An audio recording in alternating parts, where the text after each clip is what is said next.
नमस्कार दोस्तों, स्वागत है आपका मेरे चैनल कॉमिक्स लाइफ में। शुरू करते हैं अनिल मोहन जी द्वारा लिखा गया देवराज चौहान सीरीज का एक और मज़ेदार उपन्यास गिरोहबाज पार्ट 2। करेंगे, नहीं करेंगे, स्वाति दृढ़ता से बोली। उन्हें अपनी बेटी चाहिए तो करेंगे। जगमोहन के होठों पर शांत मुस्कान उभरी। स्वाति ने दांत भींचकर जगमोहन को देखा। और अगर उन्होंने तुम्हारी बात नहीं मानी तो तुम मेरे साथ कैसा सलूक करोगे? जगमोहन के होठों पर मुस्कान उभरी। वह स्वाति की तरफ बढ़ा। स्वाति एक कदम पीछे हटती हुई चीखी, खबरदार जो मुझे हाथ लगाया। जगमोहन ठिठका। होठों पर बराबर मुस्कान नाच रही थी। अगर जेलर ने हमारी बात नहीं मानी तो हम तुम्हें कुछ नहीं कहेंगे। जगमोहन का स्वर शांत था। क्या? हाँ, यह मेरा और जेलर वर्मा का मामला है। इस मामले में जेलर की बेटी को बीच में लाने का कोई मतलब नहीं था, लेकिन मजबूरी थी, ऐसा करना पड़ा जेलर पर दबाव डालने के लिए। मैं दौलत पाने के लिए बुरा काम अवश्य करता हूँ, लेकिन बुरा इंसान नहीं हूँ। तुम झूठ बोलते हो। नहीं, मैं सच कह रहा हूँ। सच कह रहे हो? मुझे छोड़ दो। तब तुम्हें अपने पास रखकर ही मैं जेलर पर दबाव डाल सकूंगा। तुम उसकी इकलौती औलाद हो और मुझे पूरा विश्वास है कि तुम्हारी खातिर वह मेरी बात अवश्य मानेगा। स्वाति के होंठ भिंच गए। झूठ बोलते हो तुम, स्वाति ने कठोर स्वर में कहा। मेरे पापा तुम्हारी बात नहीं मानेंगे। तब तुम गुस्से में आकर मेरे साथ बुरा सलूक करोगे, मेरी इज्जत खराब करोगे, मुझे मुझे मार भी सकते हो। जगमोहन पुनः मुस्कुरा उठा। अगर मैंने तुम्हारे साथ बुरा सलूक किया तो जिसे मैं जेल से निकालने की चेष्टा कर रहा हूँ वह बाहर आकर मेरी गर्दन काट देगा। हम माँ बहनों की इज्जत करना जानते हैं। अगर मेरे सामने दौलत पड़ी होती तो शायद मेरी जुबान का दिया हुआ भरोसा गलत हो सकता है, लेकिन अब जो कह रहा हूँ वही सच है। सख्त निगाहों से स्वाति जगमोहन को देखती रही। मेरी बात का विश्वास नहीं आ रहा? तुम जैसे लोगों का भरोसा मैं कभी नहीं कर सकती। समय आने पर तुम लोग कुछ भी कर सकते हो। पापा मुझे कैदियों के किस्से अक्सर सुनाते हैं कि वह क्या क्या कर गुजरते हैं। जगमोहन पुनः स्वाति की तरफ बढ़ा। आगे मत बढ़ो, स्वाति पीछे हटती हुई चीखी। जगमोहन ने उसकी बांह सख्ती से थाम ली। स्वाति के चेहरे का रंग फक सा पड़ गया। अगर तुम्हें मेरी बात का विश्वास नहीं तो कम से कम अपने भाई की बात का तो विश्वास होगा। कहते हुए जगमोहन ने अपना हाथ स्वाति के सिर पर रख दिया। चंद पलों के लिए स्वाति ठगी सी रह गई। हर अपराधी एक जैसा नहीं होता। तुम्हारे पापा ने अपराधियों के किस्से तुम्हें अवश्य सुनाए होंगे, लेकिन हर अपराधी के नहीं। अपने पापा से कहना उन अपराधियों के किस्से तुम्हें बताएं जिनके बारे में बताने की उसने ज़रूरत ही नहीं समझी। जगमोहन ने एक एक शब्द चबाकर कहा। स्वाति अजीब सी निगाहों से जगमोहन को देखती रही। जगमोहन उसके पास से हट गया। तुम यहाँ पर सुरक्षित हो, निश्चिंत होकर रहो, लेकिन मेरी शराफत का फायदा उठाकर यहाँ से भागने की कोशिश मत करना। ऐसा हुआ तो यह मायाराम तुम्हारी तगड़ी ठुकाई करेगा। स्वाति अभी भी कुछ न कह सकी। अब मैं तुमसे कुछ कहने जा रहा हूँ। तुम वह बात मानो या नहीं, यह तुम पर निर्भर करता है। क्या? तुम्हें यहाँ किसी भी तरह की तकलीफ नहीं होगी। हर तरफ से सुरक्षित हो, लेकिन फ़ोन पर तुम अपने पापा से यही कहोगे कि तुम्हारी हालत बहुत बुरी है, हम तुम्हें कभी भी मार सकते हैं। स्वाति जगमोहन को देखती रही। कोई दबाव नहीं है, तुम्हारी इच्छा पर है कि वह कौन है जिसे तुम जेल से निकालना चाहते हो? एकाएक स्वाति ने पूछा। मेरा सब कुछ। क्या नाम है उसका? देवराज चौहान। क्या जुर्म किया है उसने? डकैती। हम डकैतियां करते हैं। अगर पापा उसे जेल से भगाने के लिए तैयार नहीं हुए तो? जगमोहन का चेहरा धधक उठा। तो मैं सारी जेल को आग लगा दूंगा, लेकिन देवराज चौहान जेल से बाहर आ जाएगा। मैं जानता हूँ, मुझे ऐसा कुछ नहीं करना पड़ेगा। जगमोहन के दांत सख्ती से भिंच गए थे। स्वाति जगमोहन का सुर्ख चेहरा देखती रही। बोलो, अपने पापा को फ़ोन पर कहोगी कि? अभी मैं इस बारे में कोई जवाब नहीं दे सकती, स्वाति ने गंभीर स्वर में कहा। सोचकर फैसला कर लेना। कहने के पश्चात जगमोहन मायाराम की तरफ पलटा।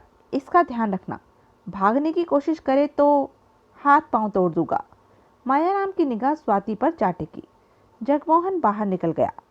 जेलर वर्मा सारा दिन व्याकुलता में डूबा रहा। जेल में उसका मन नहीं लग रहा था।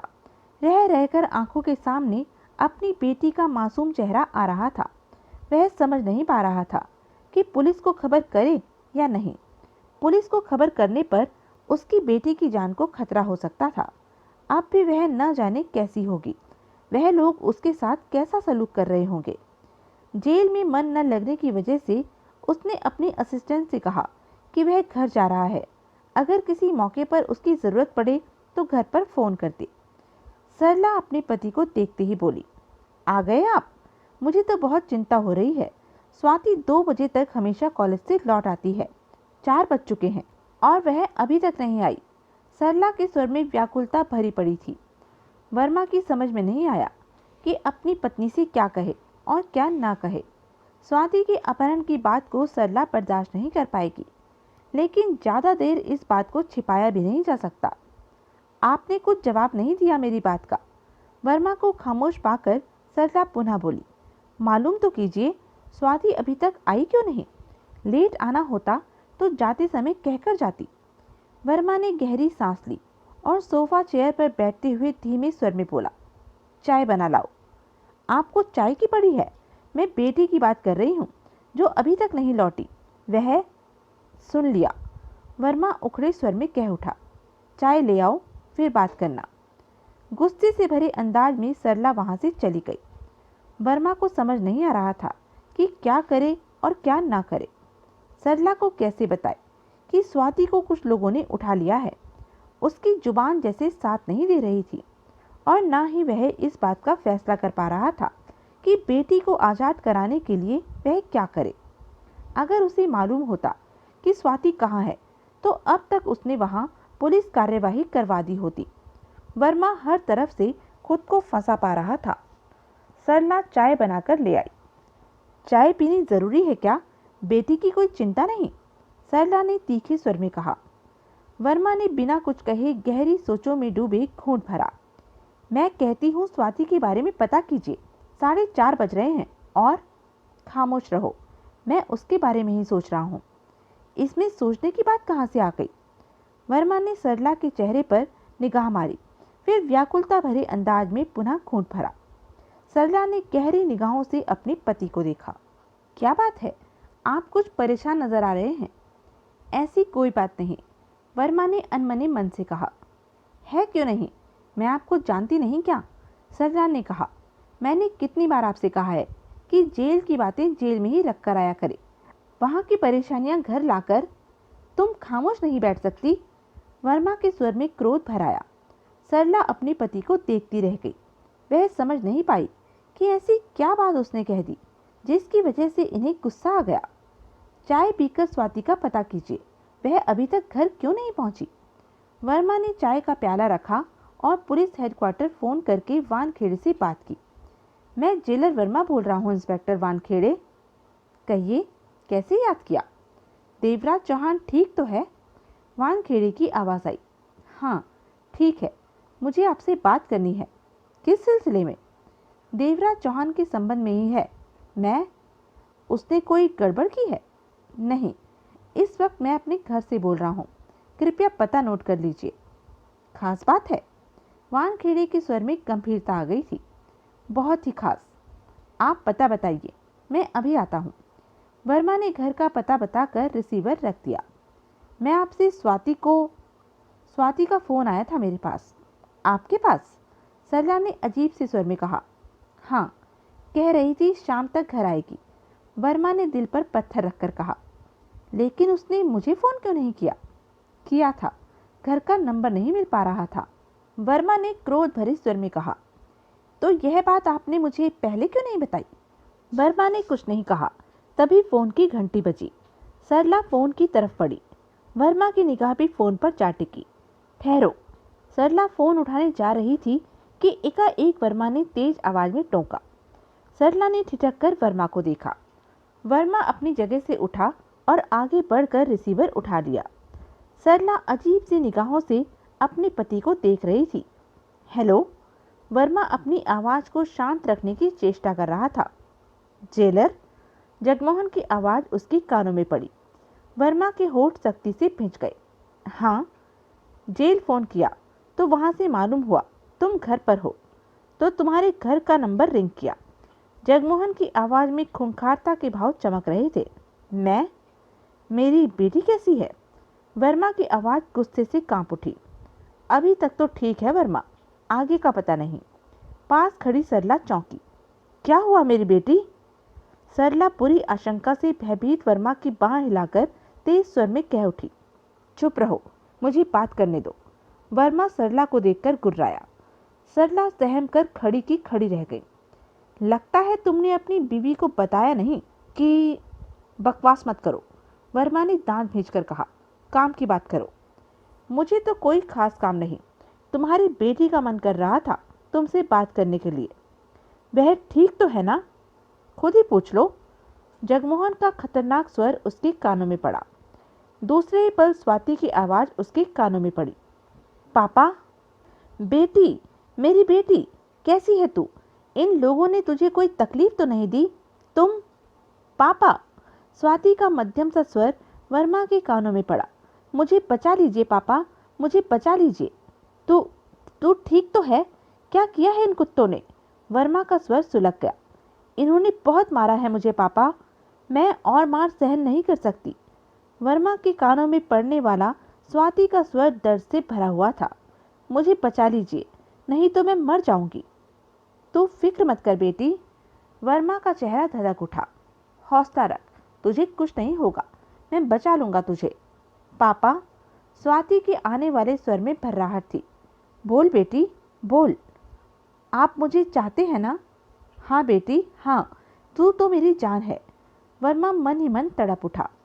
अगर आपको मेरी जान प्यारी है तो देवराज चौहान को जेल से निकाल दीजिए, नहीं तो ये लोग मुझे मार देंगे। तू फिक्र मत कर, मैं सब ठीक कर दूंगा, सब ठीक कर दूंगा। वर्मा कठिनता से अपने पर काबू पाए हुए था। तेरे पास जो खड़ा है उसे रिसीवर दे। तेरे को मालूम है तू कहाँ पर है? नहीं पापा, मुझे बेहोश करके लाया गया था। उसे रिसीवर दे। दूसरे ही पल जगमोहन की आवाज़ वर्मा के कानों में पड़ी। अपनी बेटी से बात करके अच्छा लगा वर्मा? जगमोहन का जहरीला स्वर उसके कानों में पड़ा। कमीने, मैं तुझे जिंदा नहीं छोड़ूंगा। मैं?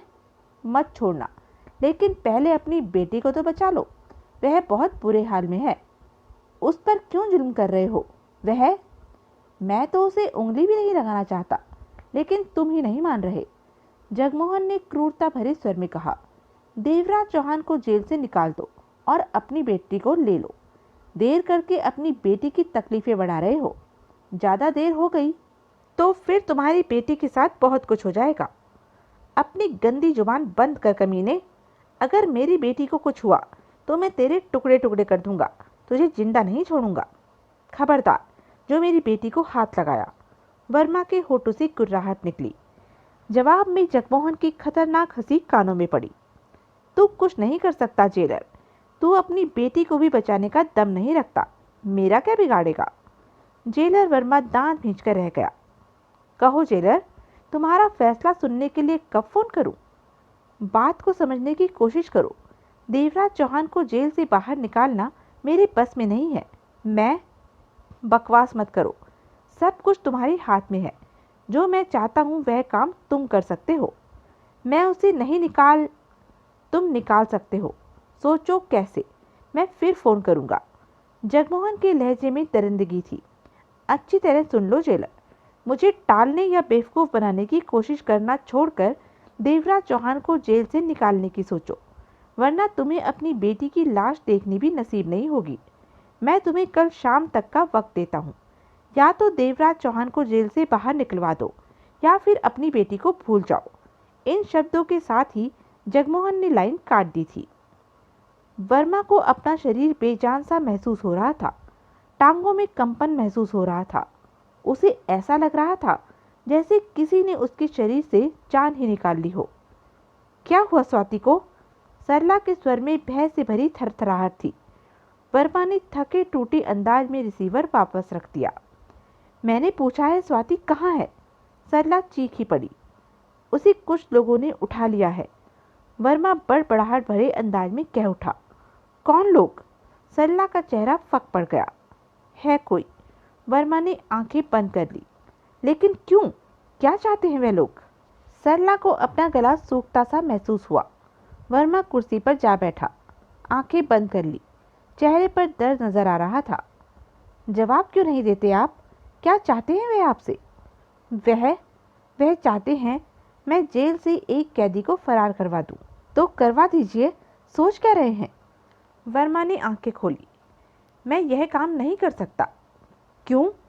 सरला के चेहरे पर घबराहट नाच रही थी। क्यों नहीं कर सकते? मैंने कभी गलत काम नहीं। चूल्हे में गया गलत और सही काम। आपको स्वाति प्यारी है कि नहीं? हम जो भी करते हैं अपनी औलाद के लिए करते हैं। स्वाति को कुछ हो गया तो मेरी गोद सोनी हो जाएगी। कोई मुझे माँ कहने वाला नहीं होगा। क्यों आपको अपनी बेटी से प्यार नहीं? जो है तुमसे कहीं ज़्यादा है सरला। वर्मा का स्वर भर्रा उठा। तो फिर सोच क्या रहे हैं? सरला तड़प उठी। उस कैदी को छोड़कर मुझे मेरी बेटी ला कर दीजिए। वर्मा ने अपनी पत्नी को देखते हुए गहरी सांस ली। स्वाति उन लोगों की कैद से छूटकर घर आ जाए। मैं भी इसी के बारे में सोच रहा हूँ कि कोई रास्ता निकल आए। वर्मा ने भारी स्वर में कहा। मैं कुछ नहीं जानती। सरला की आंखों से आंसू बह निकले। मुझे अपनी बेटी चाहिए, जैसे भी हो। मुझे स्वाति को ला कर दीजिए, नहीं तो मैं जीते जी मर जाऊंगी। भगवान न करे उन लोगों ने बेटी के साथ कुछ बुरा कर दिया तो सरला फफक कर रो पड़ी।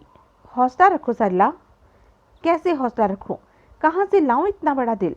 आप तो मर्द हैं, बड़े से बड़ा जख्म भी सह लेंगे, लेकिन मैं नहीं सह सकती। सरला की आंखों से आंसू बह रहे थे। जैसे भी हो, आप जल्दी से मेरी बेटी ला कर दीजिए, जल्दी से। सरला रोए जा रही थी।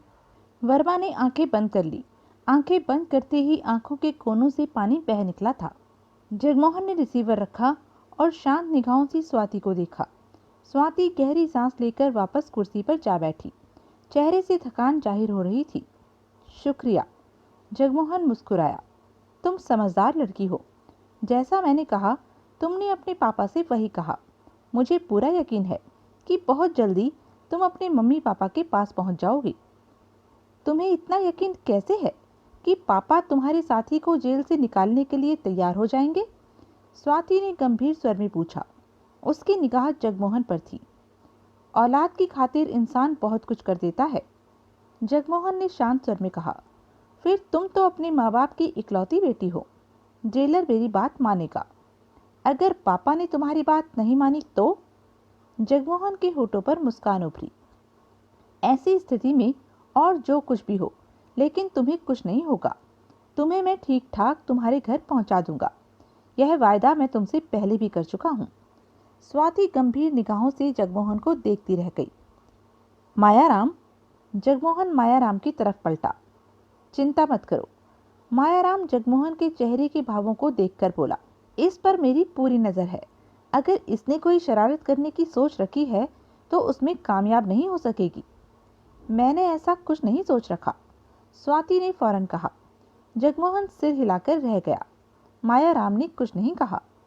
वानखेड़े जेलर वर्मा के घर पहुंचा।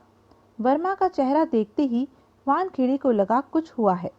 तभी सरला के चेहरे पर नजर पड़ी, जिसकी आंखें रो रो कर लाल और गीली हुई पड़ी थी।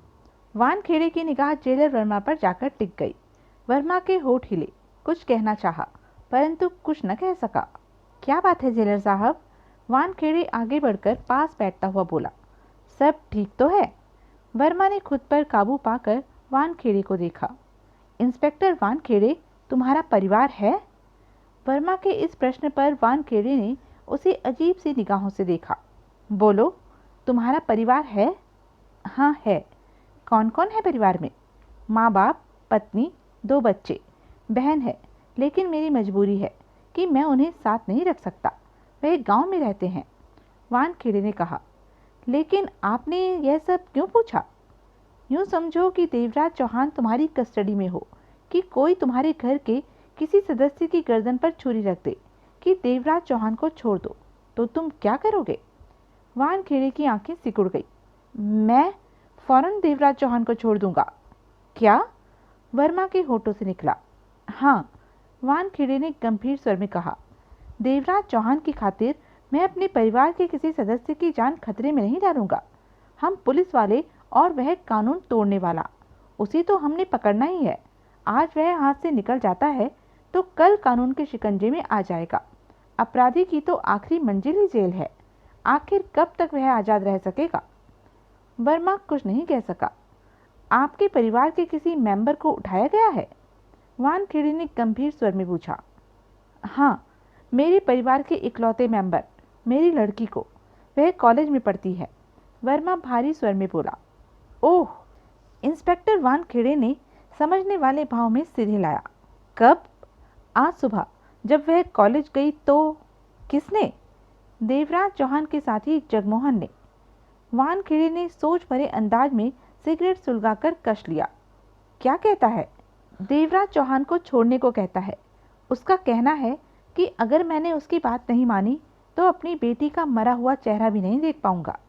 कहते हुए वर्मा के होठ भींच गए। मेरे इनकार करने पर वह मेरी बेटी के साथ और भी जाने क्या बुरा सलूक करे। विश्वास नहीं आता। क्या? देवराज चौहान जगमोहन के बारे में आज तक ऐसी कोई बात नहीं सुनी कि उन्होंने ऐसी कोई हरकत की हो। देवराज चौहान को छुड़ाने के लिए जगमोहन ने ऐसा कर डाला है तो कोई बड़ी बात नहीं। कुछ देर पहले जगमोहन ने स्वाति से फ़ोन पर बात कराई थी। वह रो रही थी। उसने साफ कहा है कि अगर इन लोगों की बात नहीं मानी गई तो यह लोग उसकी जान ले लेंगे। वर्मा ने चिंता भरे स्वर में कहा। मेरी तो समझ में नहीं आता कि क्या करूं। वह मेरी बेटी के साथ जाने कैसा सलूक कर रहा होगा। मैं तभी चंद कदम दूर खड़ी सर्रा फफक कर रो पड़ी। वानखेड़े की निगाह उस पर गई। अब आप ही बताओ इंस्पेक्टर कि मैं क्या करूं? वर्मा भर्राए स्वर में कह उठा। जेलर साहब, अगर आपकी बेटी को देवराज चौहान ने उठाया होता तो मैं लिख कर गारंटी दे सकता था कि आपकी बेटी का बाल भी बांका नहीं होगा। वानखेड़े ने अपने शब्दों पर जोर देकर कहा। मैं देवराज चौहान को अच्छी तरह जानता हूँ। दौलत को पाने के लिए वह कानून तोड़ता है, डकैतियाँ डालता है, जबकि हकीकतन इसके अलावा उसमें कोई बुराई नहीं है। बरसों से उसकी फाइल मेरे पास है। देवराज चौहान को मेरे से ज़्यादा कोई नहीं जानता। वर्मा की निगाह वानखेड़े पर थी। लेकिन जगमोहन को जानने के बाद भी मैं उसे ठीक तरह नहीं जानता कि वह किस हद तक जा सकता है। हो सकता है देवराज चौहान को आज़ाद ना होते पाकर वह आपकी बेटी के साथ कुछ बुरा कर बैठे। उसकी फितरत से मैं ठीक तरह वाकिफ नहीं हूँ। वर्मा के होंठ भींच गए। सरला की पुनः रुलाई फूट पड़ी। वानखेड़े कश लेता हुआ सोच में डूब गया। अब तुम ही बताओ इंस्पेक्टर, मैं क्या करूं? मेरी बेटी को जगमोहन के हाथों से छुड़ाकर ला सकते हो? ऐसे वक्त में झूठी बात कहना ठीक नहीं होगा। आपकी बेटी को लाने की कोई तसल्ली भी दे तो उस पर यकीन मत कीजिएगा। इन हालातों में आपकी बेटी को कोई नहीं ला सकता, क्योंकि देवराज चौहान आपके पास है, आपकी कस्टडी में है और फैसला भी आपको जल्दी करना है। वानखेड़े ने गंभीर स्वर में कहा। वर्मा के होंठ भींच गए। मैंने आज तक अपने फर्ज से कभी गद्दारी नहीं की, ईमानदारी से नौकरी की है। वानखेड़े की निगाह वर्मा पर थी। अगर मैंने जगमोहन की बात मानी तो मेरे कैरियर पर धब्बा लग जाएगा लेकिन मैं अपनी बेटी को भी नज़रअंदाज नहीं कर सकता जो जगमोहन के कब्जे में है। वर्मा ने होंठ भींचकर कहा। वानखेड़े होंठ काटते हुए वर्मा को देख रहा था। इंस्पेक्टर, तुम ही बताओ मैं क्या करूं? फर्ज को देखूं या अपनी बेटी को? बेटी को, वानखेड़े ने सपाट स्वर में कहा। वर्मा की निगाह वानखेड़े पर जा टिकी। जेलर साहब, वानखेड़े मुस्कुराया। सारी उम्र फर्ज को देखा है और फर्ज को ही देखना है। औलाद के काम आने के ऐसे मौके कभी कभार ही आते हैं, इसलिए कुछ देर के लिए वर्दी के फर्ज को भूलकर इस फर्ज को भी निभाना चाहिए। सरकार हमें वर्दी इसलिए नहीं देती कि वर्दी की खातिर हम अपने परिवार को मर जाने दें। वर्दी पहनकर अगर इंसान 50 काम अच्छे करता है तो उसमें एक काम बुरा भी हो सकता है। वर्मा वानखेड़े को देखे जा रहा था। आपको देवराज चौहान को जेल से निकल जाने का मौका देना होगा, अपनी बेटी की जान की खातिर। वर्मा के होंठ भींच गए। क्योंकि आपने मुझसे स्पष्ट बात की है, इसलिए आपकी सहायता करना मेरा काम है। मैं यह सारा काम इस तरह करवा दूंगा कि आप पर कोई आंच भी नहीं आएगी। क्या मतलब? देवराज चौहान जेल से भाग गया तो कानून आपको नहीं छोड़ेगा, वानखेड़े ने कहा। हाँ, अगर देवराज चौहान मेरी वजह से जेल से निकल जाए तो कानून से आप बच सकते हैं। बात तो एक ही हो गई। मैं नहीं फंसा तो आप फंसे। वर्मा ने बेचैनी भरे स्वर में कहा। एक बात नहीं है, वानखेड़े शांत स्वर में बोला। मैं बच जाऊंगा। यूं समझ लीजिए कि मेरी पहुंच ऊपर तक है और इस वक्त आप जिस मुसीबत में फंसे हैं उसमें से निकल जाएंगे। लेकिन इस बात का क्या भरोसा कि देवराज चौहान के जेल से निकलने पर वह लोग मेरी बेटी को। इसका विश्वास मैं आपको दिला देता हूँ। देवराज चौहान के जेल से निकलते ही वह आपकी बेटी को छोड़ देंगे। इतना तो मैं इन लोगों को जानता हूँ। वानखेड़े मुस्कुराया। आप मेरे लिए इतना कुछ करेंगे? वर्मा का स्वर भर्रा उठा। देवराज चौहान का मुद्दा अपनी जगह है और आपकी बेटी का मामला अपनी जगह। दोषी को सजा देने के लिए मैं किसी निर्दोष की बलि नहीं दे सकता। आज अगर देवराज चौहान कानून के पंजे से निकल भी जाता है तो जाएगा कहाँ? फिर कभी हाथ आ जाएगा। वानखेड़े ने कष्ट लेकर कहा। अगर आपकी बेटी को कुछ हो गया तो वह कभी भी वापस नहीं आ सकेगी। वर्मा की आंखें भर आई। सरला की हालत भी अपने पति से जुदा नहीं थी। देवराज चौहान के जेल से निकलने के बाद आपने सिर्फ यही बात करनी है कि मैं आपसे देवराज चौहान के बैरक की चाबी लेकर देवराज चौहान से मिलने गया था। तुम क्या करोगे? देवराज चौहान को जेल से निकाल दूंगा। वर्मा का चेहरा फक पड़ गया। जो भी होगा बहुत गलत होगा, लेकिन स्वाति को मैं गंवाना नहीं चाहता। मैं जेल में आपके ऑफिस में बैठा हूँ। कुछ देर बाद आप आ जाइएगा। वानखेड़े इजाजत लेकर बाहर निकल गया। तभी सरला कांपती आवाज में कह उठी। हमारी बेटी वापस हमारे घर आ जाएगी क्या? सरला की आंखों से आंसू बह रहे थे। हाँ, वर्मा ने भारी स्वर में कहा। भगवान ने चाहा तो अवश्य आ जाएगी। इंस्पेक्टर पवन कुमार वानखेड़े के हाथ उस चाबी से खेल रहे थे जो देवराज चौहान वाले बैरक के ताले की थी। इस समय शाम के 6 बज रहे थे। वर्मा कुर्सी पर बैठा बेचैनी भरी निगाहों से उसे देख रहा था। अब जाओ, वर्मा ने हिम्मत करके किसी तरह कहा। घंटे तक अंधेरा हो जाएगा।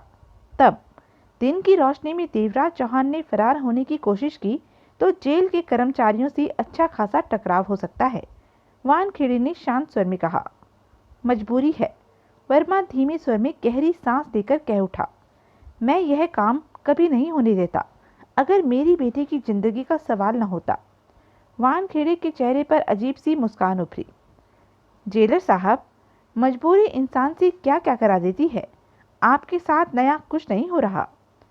वर्मा ने कुछ कहने के लिए मुंह खोला कि फोन की घंटी बज उठी। Hello, jailer SD Verma. Verma ने रिसीवर उठाकर शांत स्वर में कहा। कहिए जेलर साहब। जगमोहन का जहरीला स्वर कानों में पड़ा। अभी इरादा बदला कि नहीं? आपकी बेटी सलामत रहे, इस बात की मुझे कितनी चिंता है। बार बार आपको फोन कर रहा हूँ। वर्मा के चेहरे पर थकान से भरे भाव उभरे। मेरी बेटी को उठाकर तुमने बहुत गलत काम किया है, वर्मा ने दुखी स्वर में कहा। सामने बैठा वानखेड़े चौंका। जगमोहन का फोन है। वर्मा ने हौले से सिर हिला दिया। वानखेड़े ने हाथ आगे बढ़ाकर वर्मा के हाथ से रिसीवर ले लिया। जगमोहन? कौन? वानखेड़े। ओह, तो जेलर ने तुम्हें बता दिया कि उसकी बेटी? जेलर ने मुझे बताया है, पुलिस को नहीं। वानखेड़े ने अपने शब्दों पर जोर देकर कहा। समझ गया। जगमोहन का भिंचा स्वर वानखेड़े के कानों में पड़ा। तुमने जेलर की बेटी को उठाकर ठीक नहीं किया। जगमोहन के हंसने की आवाज़ आई। तुम्हारी जगह देवराज चौहान होता तो ऐसा हरगिज नहीं करता। वानखेड़े के दांत भिंच गए। मजबूरी थी। यह जेलर सख्त किस्म का है, नोट लेकर भी बात नहीं मानता, इसलिए इसकी बेटी को कब्जे में करके इसे समझाने की चेष्टा कर रहा हूँ। जगमोहन का स्वर शांत था। लेकिन अब तुम इस मामले में आ गए हो। मेरे ख्याल में तुम्हें इस मामले में नहीं आना चाहिए था। जेलर की बेटी कहाँ है? मेरे पास। कैसी है? अभी तक तो ठीक है, आगे की गारंटी मैं नहीं देता। जगमोहन की आवाज़ में खतरनाक भाव उभरे। वानखेड़े के होंठ पिच गए। तुम उसे कोई नुकसान नहीं पहुंचाओगे। तुम लोग देवराज चौहान को छोड़ दो, मैं उसे छोड़ दूंगा, जगमोहन ने पूर्वता स्वर में कहा। आज रात? वानखेड़े ने शब्दों को चबाकर कहा। देवराज चौहान जेल से बाहर आ जाएगा। मुझसे खेल खेलने की कोशिश कर रहे हो वानखेड़े? जगमोहन गुर्राया। सच कह रहा हूँ, कुछ ही घंटों में देवराज चौहान जेल से बाहर होगा। वानखेड़े अपने शब्दों पर जोर देकर बोला। जेलर की बेटी को तुम कब और कहाँ छोड़ोगे? रात को ही वह अपने घर पहुँच जाएगी। हमें बता दो, उसे कहाँ छोड़ोगे? हम? मैंने कहा ना, देवराज चौहान के छूटने की खबर मुझे मिलते ही जेलर की बेटी ठीक ठाक अपने घर पहुँच जाएगी। मेरा इतना कहना ही बहुत है। अच्छी बात है। वानखेड़े का स्वर शांत था। रिसीवर रख दूं? रख दो, वानखेड़े ने सख्त स्वर में कहा। लेकिन इतना दिमाग में बिठा लो कि कानून से खेलना ठीक नहीं होता। जिस दिन भी मेरे हाथ लगे तब जो मन में आए करना। इस वक्त तो देवराज चौहान को जेल से बाहर निकालो। इन शब्दों के साथ ही जगमोहन ने रिसीवर रख दिया था। वानखेड़े ने होठ भींचे रिसीवर जेलर की तरफ बढ़ाया। वर्मा ने रिसीवर लेकर वापस रख दिया। उसके चेहरे पर व्याकुलता ही व्याकुलता नाच रही थी।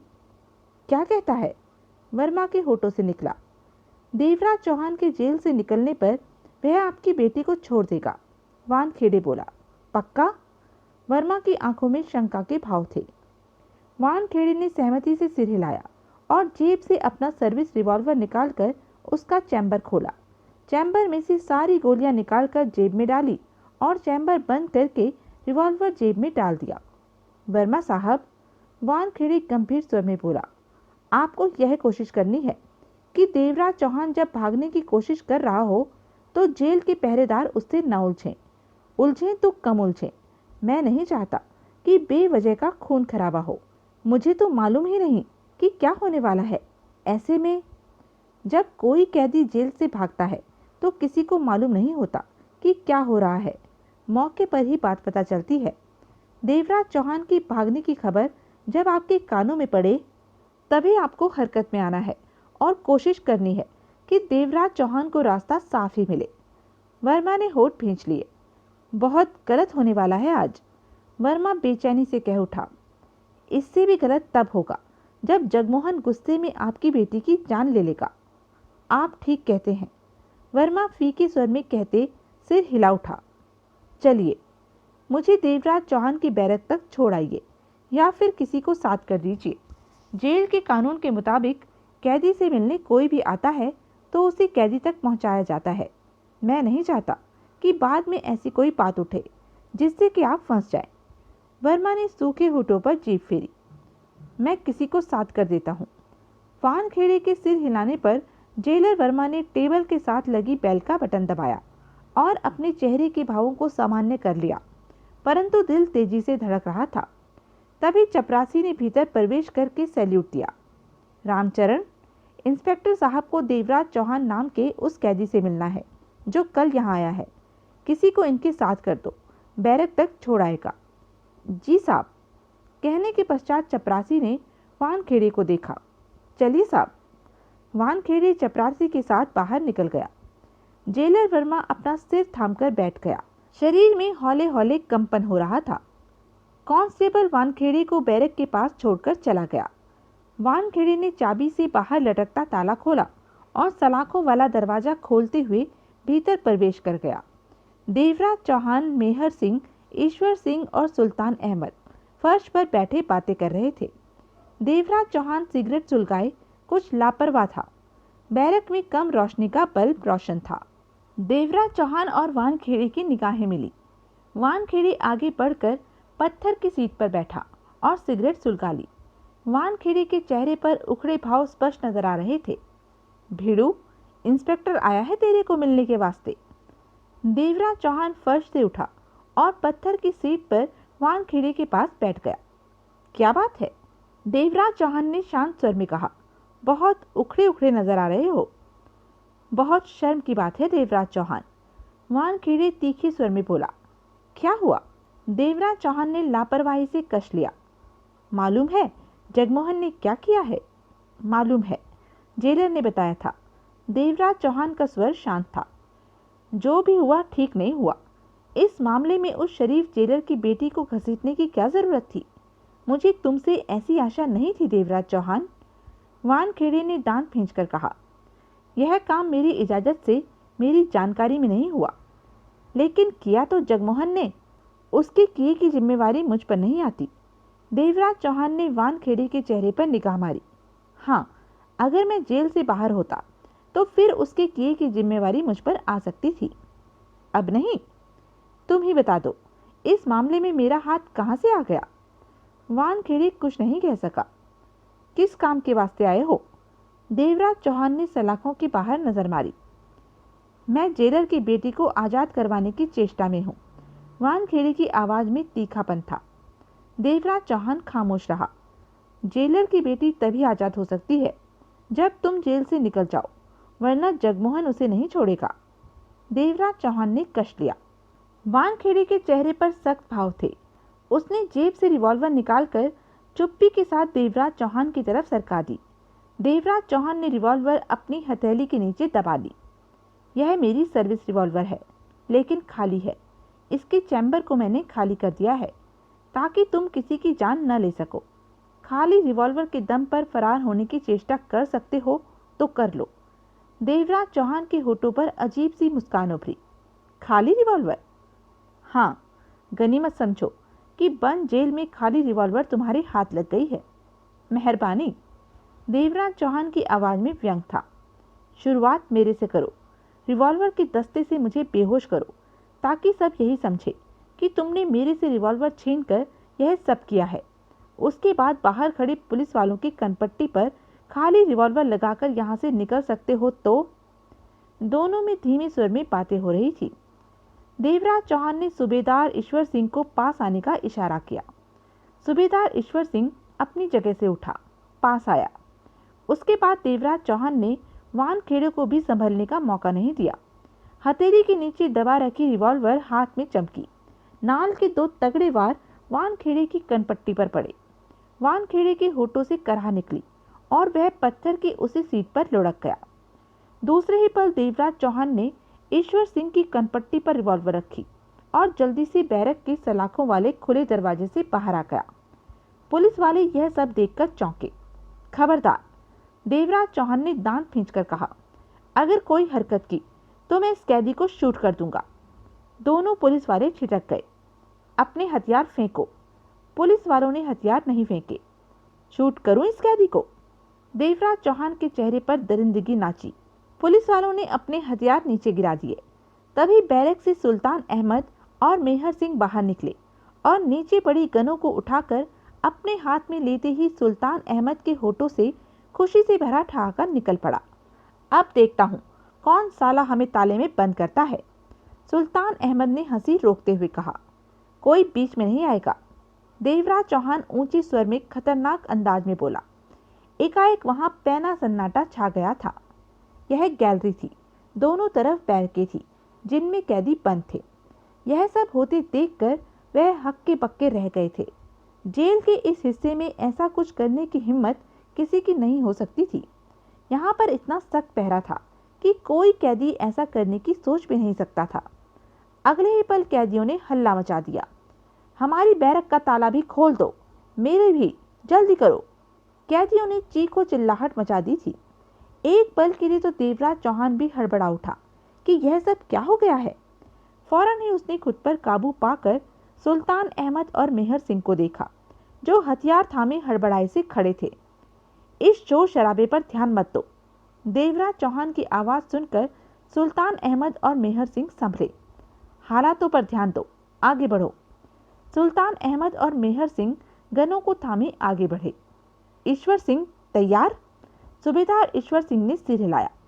देवराज चौहान खाली रिवॉल्वर ईश्वर सिंह की कनपट्टी पर रखे धीरे धीरे आगे बढ़ा। तभी जूतों की ठक ठकाहटों की तेज आवाजें वहां गूंज उठी। अगले पल गैलरी के मोड़ से कई हथियारबंद पुलिस वाले सामने आए और ठिठक कर हथियार उनकी तरफ तान दिए। वहां सनसनी सी फैल गई। देवराज चौहान ठिठका। अब क्या होगा? सूबेदार ईश्वर सिंह की आवाज में घबराहट सी भरी हुई थी। फायरिंग मत करना सुल्तान, देवराज चौहान फौरन बोला। उसने सुल्तान अहमद की हाथों में थमी गन को पोजीशन में आते देखकर कहा, गोली नहीं चलनी चाहिए। लेकिन यह लोग हमें शूट कर देंगे। मेहर सिंह सूखे स्वर में कह उठा। मुझे इनसे बात कर लेने दो। पुलिस वालों पर गोली नहीं चलनी चाहिए। देवराज चौहान ने भिजे होठों से कहा। फिर ईश्वर सिंह से बोला, मेरे साथ धीरे धीरे आगे बढ़ो, पुलिस वाले हमें गनों से भून देंगे। ईश्वर सिंह सूखे स्वर में बोला, वह गोलियां नहीं चला पाएंगे। देवराज चौहान का स्वर सख्त था। नहीं चला पाएंगे? हाँ, क्योंकि जेल से मैं भागने की कोशिश कर रहा हूँ, तुम नहीं। तुम्हें तो मैं रिवॉल्वर के दम पर तुम्हारी मर्जी के बिना यहाँ से ले जा रहा हूँ, इसलिए यह तुम पर गोलियां नहीं चला सकते, और मुझ पर गोलियां चलाने के लिए पहले तुम्हें शूट करना पड़ेगा। देवराज चौहान ने दरिंदगी भरे स्वर में कहा।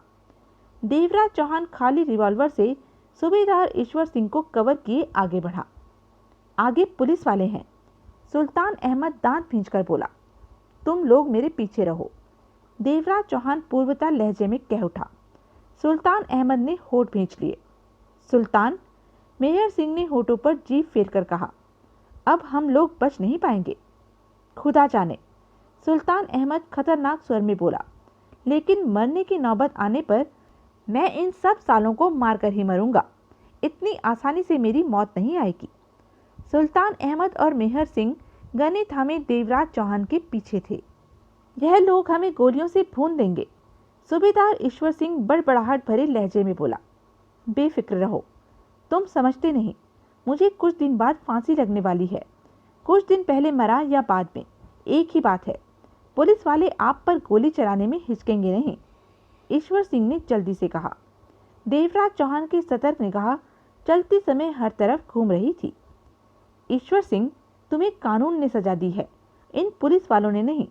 कानून की सजा कानून के अंदाज में ही दी जाती है, फांसी पर लटकाकर। फांसी की सजा का यह मतलब नहीं कि कोई भी पुलिस वाला तुम्हें गोली मार दे। सूबेदार ईश्वर सिंह ने सूखे होठों पर जीभ फेरी। देवराज चौहान गैलरी के मोड़ पर खड़े पुलिस वालों से 10 कदम पहले रुका। अपने अपने हथियार फेंक दो, एक पुलिस वाला सख्त स्वर में बोला। इस कैदी की आड़ लेकर तुम लोग जेल से भाग नहीं सकते, गोलियों से भून दिए जाओगे। कोई गोली नहीं चलाएगा। देवराज चौहान के होठों से गुर्राहट निकली। सामने से हट जाओ, हमें जाने के लिए रास्ता दे दो, वरना यहाँ कई लोग मारे जाएंगे। हम लोगों के पास गने हैं, रिवॉल्वर है। तुम लोग अपने हथियार फेंक दो। पुलिस वाला पुनः गुर्राया। पागलों वाली बातें मत करो, तुम अच्छी तरह जानते हो कि हमने कठिनता से भागने का यह मौका तलाश किया है। अब हम इस मौके को हाथ से जाने नहीं दे सकते।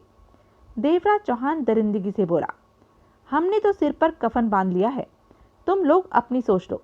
मरना चाहते हो तो मतलब कि तुम लोग हथियार नहीं फेंकोगे? नहीं ओए, सुल्तान अहमद खतरनाक स्वर में बोला, तू हमें छक्का समझता है कि तेरे कहने पर अपनी जान की परवाह नहीं है? हम तो पहले से ही मरे बैठे हैं, तू तो अभी जिंदा है, फिर क्यों मरता है? तुम लोगों के बीवी बच्चे नहीं हैं घर में, क्यों उन्हें यतीम करते हो? सुल्तान ठीक कहता है। मेहर सिंह का चेहरा भी सख्त हो उठा। सामने से हट जाओ, अब हम बैरक में वापस जाने के लिए तैयार नहीं हैं और मौत से हमें कोई खौफ नहीं है। वह 5 पुलिस वाले थे। उन्होंने आपस में एक दूसरे को देखा, वक्त की नजाकत को समझा। हमारे पास ज्यादा वक्त नहीं है, देवराज चौहान ने सुलगते स्वर में कहा। हथियार नीचे रखकर एक तरफ हो जाओ, वरना हम फायरिंग करने जा रहे हैं। पुलिस वालों ने आपस में एक दूसरे को देखा। दूसरे ही पल उन्होंने हथियार नीचे रखे और एक तरफ हट गए। डरते हैं साले, सुल्तान अहमद कड़वे अंदाज में हंसा। देवराज चौहान ईश्वर सिंह को कवर किए आगे बढ़ा। तुम, देवराज चौहान ने एक पुलिस वाले से कहा, हमारे आगे आगे चलकर हमें बाहर जाने का रास्ता बताओगे, कोई चालाकी नहीं करोगे? चलो। पुलिस वाला फक चेहरे के साथ साथ आगे चल पड़ा। सुल्तान अहमद और मेहर सिंह जैसे देवराज चौहान और ईश्वर सिंह को घेरे चल रहे थे। बंद कैदी हक्के बक्के से यह सब कुछ देख रहे थे। कुछ चिल्लाकर यह भी कह रहे थे कि उन्हें भी साथ ले चलो। रास्ते में मिलने वाले पुलिस वाले यह नज़ारा देखकर पीछे हट जाते। चाहकर भी कोई पुलिस वाला फायरिंग नहीं कर पा रहा था। एक तो देवराज चौहान ने ईश्वर सिंह के साथ रिवॉल्वर सटा रखी थी। यह जुदा बात थी कि उसका चैम्बर खाली था, परंतु इस बात से कोई वाकिफ नहीं था। होता तो अब तक उन लोगों पर जाने कितनी गोलियां चल चुकी होती। दूसरी उनसे 6 कदम आगे रास्ता दिखाने के लिए पुलिस वाला चल रहा था। यही वजह थी कि वह सब आगे बढ़ते रहे, उन्हें रास्ता मिलता रहा। सब डर रहे हैं साले, सुल्तान अहमद खतरनाक अंदाज में हंसा। जेल का बाहरी गेट सामने नजर आने लगा। तभी उनके सामने जेलर वर्मा आ खड़ा हुआ। वर्मा के होंठ भिजे हुए थे। उसका खतरनाक चेहरा वहां जल रही लाइटों में चमक रहा था। चमकते चेहरे पर गुस्सा नाच रहा था। देवराज चौहान ठिठका। वर्मा की आंखों में उसने दृढ़ता के भाव देखे। देवराज चौहान मन ही मन सतर्क हो गया। तुम लोग जेल से नहीं भाग सकते। वर्मा के स्वर में बला की सख्ती थी। जेलर, देवराज चौहान के होठों से गुर्राहट निकली। देवराज चौहान, वर्मा के होठों से गुर्राहट निकली। मैं अपनी आंखों के सामने किसी को फरार होते नहीं देख सकता। मुझे किसी चीज का डर मत दिखाना। जो होगा देखा जाएगा। हथियार गिराकर खुद को हमारे हवाले कर दो। बदले में मैं तुमसे इतना वायदा करता हूँ कि तुम्हारे साथ नरमी का व्यवहार किया जाएगा। रिवॉल्वर फेंक कर इस कैदी को हमारे हवाले कर दो। देवराज चौहान के होंठ भिज गए। हट जाओ जेलर। नहीं। ओए जेलर, सुल्तान अहमद ने गन सीधी की। परे हट जा, ज्यादा बहादुर मत बन। बहादुर बनने पर तेरी छाती पर हम गोलियों के तमगे लगा देंगे। हट जा सामने से। नहीं सुल्तान, मेहर सिंह खतरनाक स्वर में बोला। उड़ा दे साले को। यही करना पड़ेगा, सुल्तान अहमद ने क्रूर स्वर में कहते हुए गन सीधी की। ठहरो, देवराज चौहान धीमे स्वर में फुसफुसाया। सुल्तान अहमद ठिठका। इसे मारना नहीं। क्यों? सुल्तान अहमद का स्वर भिजा हुआ था। इस वक्त किसी भी पुलिस वाले की हत्या नहीं की जाएगी। क्यों? मैं किसी पुलिस वाले की हत्या नहीं करता, देवराज चौहान ने खतरनाक स्वर में कहा। मेरे साथ होते हुए तुम भी नहीं करोगे। बेशक यह पुलिस वाले हमारी जान ले लें। सुल्तान अहमद दांत भींचकर गुर्राया। मेरा कहने का यह मतलब नहीं है, देवराज चौहान ने पूर्वता लहजे में कहा। अपनी जान सबसे ज्यादा कीमती होती है। जब जान पर बन आए तब कुछ भी कर सकते हो। पल भर के लिए वहां मौत से भरा सन्नाटा छाता रहा। कुछ दूर बिखरे हुए कई पुलिस वाले हथियारों सहित सतर्क से खड़े थे। खुद को हमारे हवाले कर दो, जेलर ने दांत भींचकर सख्त स्वर में कहा। सुल्तान, देवराज चौहान धीमे स्वर में बोला। सुल्तान अहमद दांत भींचे खड़ा रहा। आगे बढ़कर जेलर को कवर कर लो। लेकिन चिंता मत करो, जेलर खुद को कवर करवा लेगा, देवराज चौहान ने दांत भींचकर कहा। सुल्तान अहमद ने दांत भींचकर गन सीधी की। आगे बढ़ा। उनके और जेलर के बीच 10 कदमों का फासला था। वहीं रुक जाओ, जेलर वर्मा गुर्राया। ओए, सुल्तान अहमद दांत भींचकर गुर्राया। किसको डराता है, जिसके न आगे कोई न पीछे। मैं मौत के डर को बहुत पीछे छोड़ चुका हूँ। चुपचाप खड़ा रहे। वर्मा का चेहरा सुलग गया। सिर्फ 5 कदमों का फासला बाकी रह गया था। तभी जेलर वर्मा ने अपने हाथ में दबी रिवॉल्वर का ट्रिगर दबा दिया। तेज धमाके के साथ गोली सुल्तान अहमद की टांग में लगी। सुल्तान अहमद चीख कर उछला। 5 कदमों का फासला उसने पीड़ा भरी एक ही छलांग में तय किया और वर्मा से टकराते हुए उसे नीचे ले जा गिरा। पीड़ा से सुल्तान की जान निकली जा रही थी। नीचे गिरते ही सुल्तान ने गन का मुंह वर्मा के बदन से लगा दिया। अब बोल साले जेलर, तेरी माँ भी तेरे को नहीं बचा सकती, सुल्तान अहमद गुर्राया। वर्मा की रिवॉल्वर हाथ से निकलकर दूर जा गिरी थी। वर्मा ने सूखे होठों पर जीभ फेरी। सुल्तान, गोली मत मारना, देवराज चौहान जल्दी से बोला। नहीं मारता, नहीं मारता, सुल्तान इसे तब भी गोली नहीं मारता। अगर इसने सुल्तान की छाती का निशाना लेकर गोली दागी होती। मेरा क्या है, बाहर मेरा इंतजार करने वाला कोई नहीं है।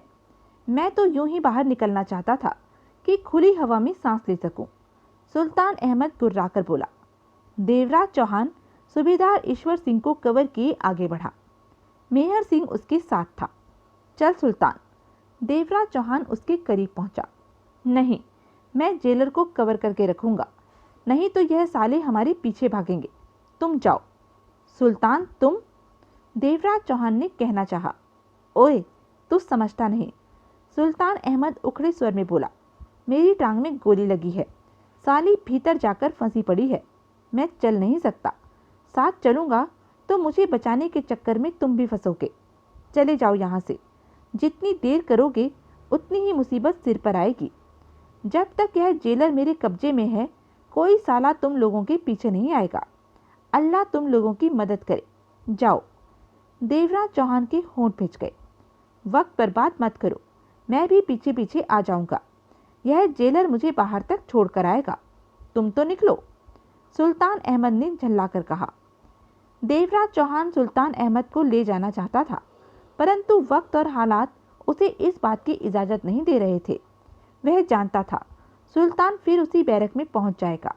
फिर भी उसे तसल्ली थी कि सूबेदार ईश्वर सिंह और मेहर सिंह को साथ ले जा रहा है। पूरी न सही, लेकिन उसकी कोशिश का कुछ हिस्सा तो कामयाब रहा। उसके बाद अगले 5 मिनटों में देवराज चौहान सूबेदार ईश्वर सिंह और मेहर सिंह के साथ जेल से बाहर था। पीछे कोई नहीं आया। सुल्तान अहमद ने किसी को नहीं आने दिया था। रात के 10 बज रहे थे। जगमोहन हद से ज़्यादा बेचैन नजर आ रहा था। इसी प्रकार उसे टहलते हुए 2 घंटे हो चुके थे। वह जाने कितनी बार बंगले में फ़ोन कर चुका था कि शायद देवराज चौहान आ पहुंचा हो। जेलर से बात करने के लिए उसने जेल में भी फ़ोन किया, लेकिन वर्मा से बात नहीं हो सकी थी। जेल के भीतर की खबर पाने के लिए जगमोहन के पास कोई रास्ता नहीं था। वानखेड़े ने कहा था कि देवराज चौहान आज रात जेल से निकल जाएगा, तो उसने गलत नहीं कहा होगा। परंतु जेल में क्या हो रहा है और क्या नहीं, इस बात की उसे कोई खबर नहीं थी। एक तरफ बैठी स्वाति की व्याकुल निगाह उस पर टिकी थी। मायाराम कुर्सी पर बैठा सिगरेट फूके जा रहा था। जगमोहन के जबड़े पिचे हुए थे। बैठ जा, मायाराम शांत स्वर में बोला। थक जाएगा। जगमोहन ने ठिठक कर घूर कर उसे देखा। मायाराम ने उसे फिर इशारा करके बैठने को कहा। मायाराम, मुझे देवराज चौहान की फिक्र है, जगमोहन ने दांत खींचकर कहा। लेकिन तेरे इस प्रकार टहलते रहने से क्या फिक्र खत्म हो जाएगी? उन लोगों ने कहा था कि आज रात वह देवराज चौहान को जेल से निकाल देंगे। तो निकाल देंगे, अभी रात कहाँ खत्म हुई है, शुरू हुई है, मायाराम शांत स्वर में बोला। जगमोहन की नजरें स्वाति पर जा टिकी। तुम्हारा क्या ख्याल है? किस बारे में? तुम्हारे पापा देवराज चौहान को जाने देंगे, छोड़ देंगे? जगमोहन का स्वर सख्त था। स्वाति के चेहरे पर उलझन के भाव उभरे। दोनों ही बातें हो सकती हैं। स्वाति की आवाज में गंभीरता थी। क्या मतलब? मेरे ख्याल में वह देवराज चौहान को छोड़ देंगे, स्वाति ने धीमे स्वर में कहा, क्योंकि उनकी बेटी की जान खतरे में है। अगर ऐसा न होता तो वह किसी को नहीं छोड़ते। जगमोहन दांत भींचकर रह गया। तो यह थी अब तक की कहानी। आगे की कहानी जानने के लिए बने रहें मेरे साथ। और हाँ, मेरे चैनल को लाइक, शेयर और सब्सक्राइब करना ना भूलें। धन्यवाद।